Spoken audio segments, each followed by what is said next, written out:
It's my guy knows a guy from Frenzy Sports, and I'm back with another NBA betting report. If you were able to catch yesterday's betting report, I went 1-1. I won with the Los Angeles Clippers -3, and I lost with the Clippers Pacers total. I had a bit more money on the side than the total, but that's how it goes. I'm back today with more picks, and my current against the spread record sits at 102, 70, and 1. With one being the push. The first game I want to analyze seems to be a tricky game on the face of it. It's the Cleveland Cavaliers on the road against the Charlotte Hornets.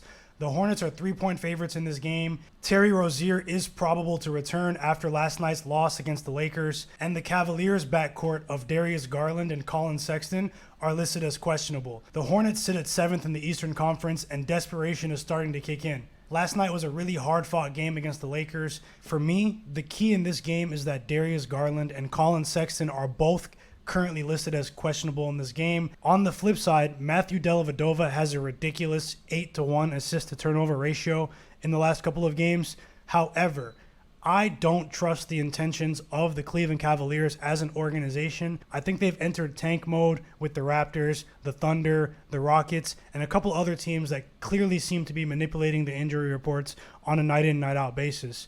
We can also see here that the Cavaliers are 9-18 against the spread on the road this season. They're as bad on the road as the Pacers are at home. We can also see that the Cavs are 8-17 against the spread on the road as an underdog this season.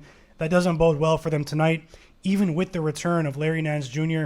and Jarrett Allen, two of their better interior defenders. I think this game is going to be decided on the perimeter. I actually like the Hornets -3 in this spot. The back-to-back doesn't seem to be a factor for the Hornets this season, as they're 6-4 with no rest against the spread. This may be a contrarian pick on the face of it, as the Hornets have entered a bit of a downfall, but the Hornets are 16-9 against the spread after a straight-up loss. This is a very resilient team that tends to respond after a straight-up loss, and the game against the Lakers was a big one for them last night. I think energy-wise, coupled with the fact that Terry Rozier returns tonight, means that the Charlotte Hornets get it done on the spread. My pick in this game is the Charlotte Hornets -3 on the spread. The next pick I like comes in the Clippers-Pistons matchup today. I was waiting on some injury news and started this video before Paul George and Kawhi Leonard have both been listed out. My pick in this game is the under 216.5.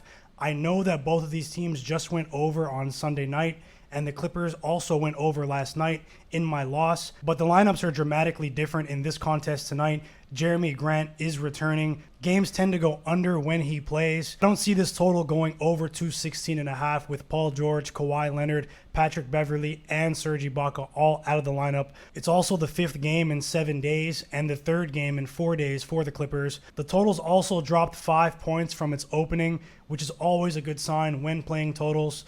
Last night in my loss, the total got steamed up to 233.5 for the Clippers-Pacers game just before tip-off, and that was a bit of a worrying sign. There's another game that I want to talk about that's only a lean for me right now because I want to see the final lineup that the Rockets put out. It's the Indiana Pacers to cover the 4.5-point spread against the Rockets on the road tonight. The Indiana Pacers are a team of two faces.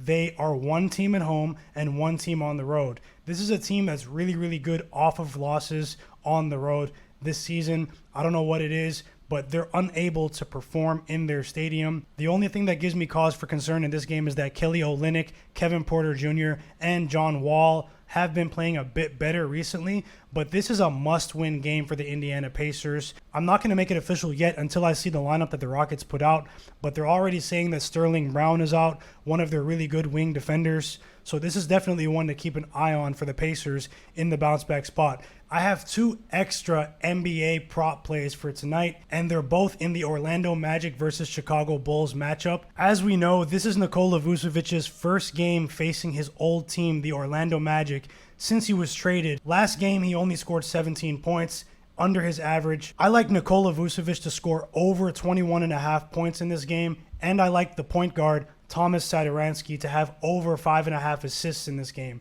I think they'll have a bounce-back offensive performance against a weak Orlando Magic team. I just think the point spread in the game is a bit too high to pick, so I like these 2 props. I think Vucevic does a lot of damage against the Magic tonight, and I think Thomas Satoransky is there to help him along the way. That gives me 4 picks from this NBA betting report. 2 of which I'll be posting to Twitter because I'll be placing a full unit on those games. I just want to say that the bets that I post on Twitter are games that I put 1 full unit on. Thanks for watching this video to the end. If you enjoyed the content, subscribe to the Frenzy Sports channel and follow me on Twitter at MyGuyKnowsAGuy and my secondary account at Frenzy Sports TV, where I do a lot of general NBA stuff.